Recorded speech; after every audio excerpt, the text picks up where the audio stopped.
Now, let's do a rapid-fire assessment of some of the big changes which have come into effect today. Let's start with the welfare for thousands of Australians set to get a 6% increase on their Centrelink payments, while working seniors and veterans will be able to earn more money without impacting their pension. Caroline, I still have to fill in forms. I don't think anyone would argue against more financial support for anyone right now, but seriously, no extra help for Middle Australia struggling with the cost of living? No, and a lot of these changes, as far as Centrelink payments are concerned, they're indexed. And I know the government tries to take advantage of these things, but it actually occurs without them doing anything at all. So good luck with that. The other thing that has come in is that vapes are illegal. And I'm glad, with all the major issues that we have in this country, crime, health services, which are absolutely shocking, cost of living, whole bunch of issues, that banning vapes is somehow at the top of the list as one of the most horrific dangers or worries for the Australian government, which actually makes absolutely no sense to me. But every year, both at the calendar year and the financial year, Gary, we watch the nanny state encroach a little further into our lives. Yeah, absolutely. And as I said, anybody on an age pension wanting to work more still have to go and let Centrelink know if they earn any more than that. Forms have got to be filled in. The whole thing's frightening. The vape thing, Karalee, let's face it, it is a sort of headline trendy thing. Do you think this will actually work?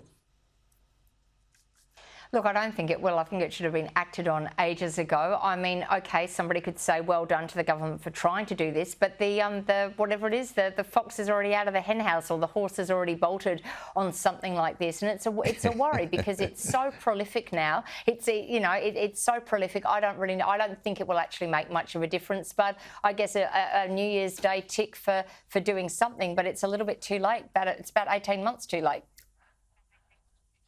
You need a prescription if you're going to use a vape. Some doctors will prescribe it because it's better to get you off the durries than to use a vape anyway.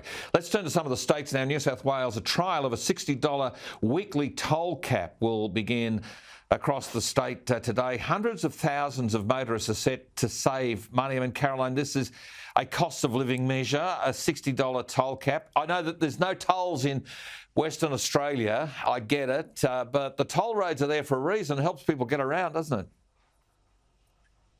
Yeah, it does, and particularly in a place like Sydney. I've done a fair bit of driving around Sydney. It's almost impossible to get anywhere without going through a toll of some description. So if you want to get around places like Sydney, you are subject to tolls. And to be perfectly honest, Gary, I often ask people, when we talk about the last New South Wales state election, what do they remember out of the Labor Party's platform? And this is actually the only thing that I remember out of the Labor Party's platform was this cost of living measure to cap tolls. So, look, at least it's actually happening, other than just being promised.